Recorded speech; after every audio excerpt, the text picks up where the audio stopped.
What's going on, people? We are Tottenham TV here, back again for another Tottenham update. And as Spurs touch down in Perth, Australia, there isn't too much news to talk about over the last 24 hours as we await any news for any sort of centre back. I know a lot of Tottenham fans out there are starving for centre back news. Unfortunately, I've got nothing on that front to provide for you today. I'm going to be doing this by myself as Ben is unavailable, but doesn't mean you won't be getting the news over the last 24 hours. We'll start with the story from who else but Plettenberg out of Germany. Plettenberg, as he's known as, someone who's definitely getting the eye of a lot of Tottenham fans with this constant reporting of the Harry Kane to Bayern Munich move.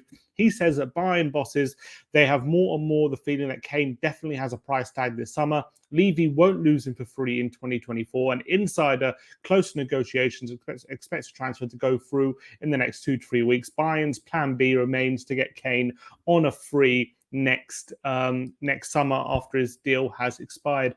I, for one, don't think that's a very smart plan for Bayern Munich. I think there's no chance he goes over to Germany once his contract is expired if he has options. I think if they're going to get him, I think it has to be now if they can agree a deal with Tottenham. I think Tottenham are obviously going to demand a very high fee, and I just can't see Bayern Munich going as high as what Tottenham want.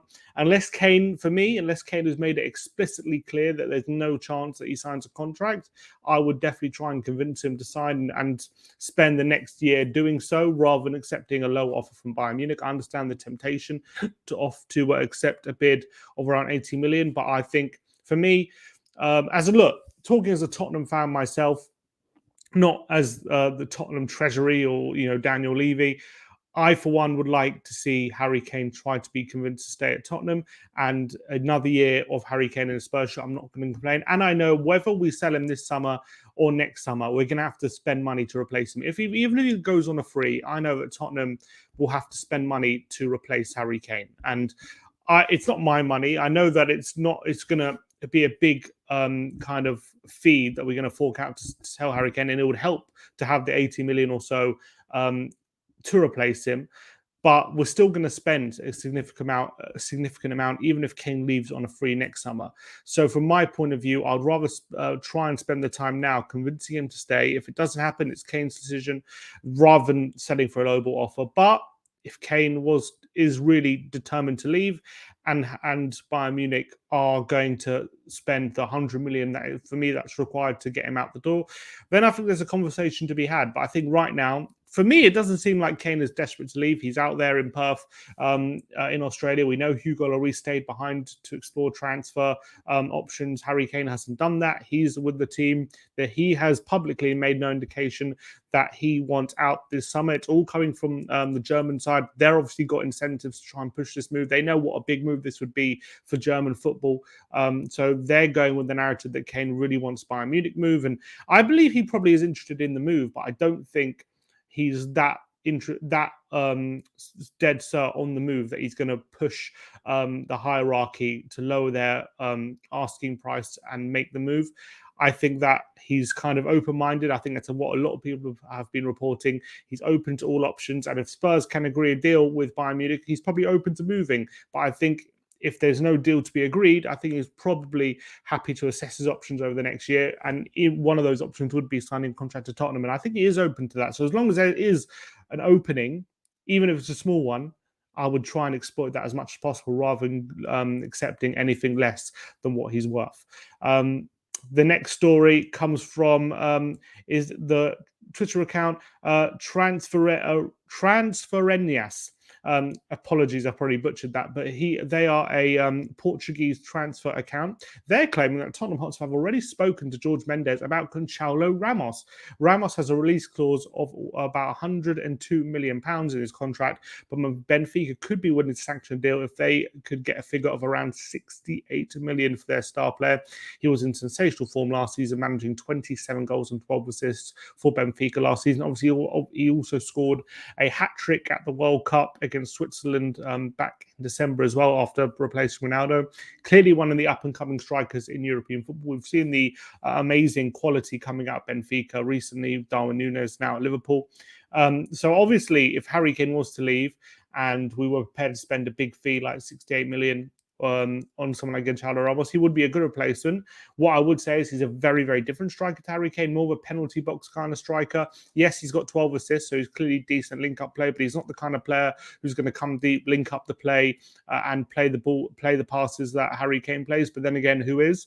He would be a fantastic replacement for Kane, and at 22 years of age, represents a striker who could be there for the long term and have a big, big future at Tottenham. I definitely would be excited about a move for him if Harry Kane was to leave, but whether he's yeah, and I think he would fit the bill. A young striker playing very well, plays for his country, bagging goals at the moment for fun.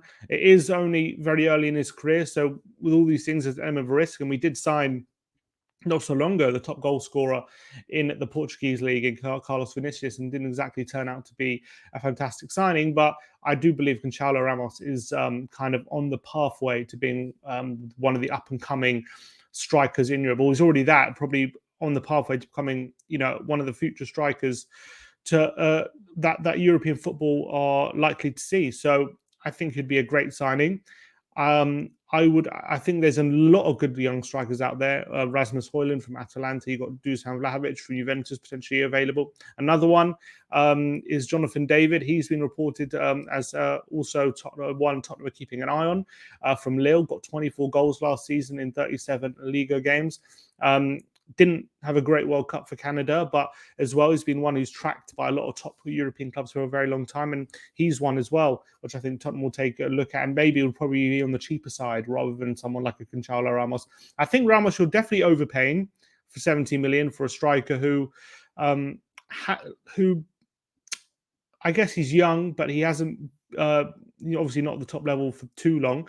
But I guess 27 goals at 22 years of age last season and 12 assists can't be sniffed at. And clearly he's on a trajectory to really explode, and he's starting to explode already. So I think if they're prepared to do a deal of 68 million and Harry Kane is going to be on his way out, that'd be a fantastic deal. But let me know in the comment section below, is that a deal you'd like to see Tottenham do if Harry Kane wants to depart? The last story we're going to bring to you is from Mundo Deportivo, the ever reliable Spanish source. They're now saying, after 2 days ago, they're saying this deal was close. They're saying Clement Lenglet to Tottenham is not even close to happening right now, which is pretty much the opposite of what they were saying a couple of days ago, which just, I think, goes to show their quality of reporting, in my opinion. I hope this one is true. I tend to believe this one is more true than the other kind of reports. I think a lot of the reports coming from the Barca side are saying that Clement Lenglet is basically very close, and Tottenham are confident they can do a deal, and Barcelona really want him out the door, but they have incentive to report that. We know that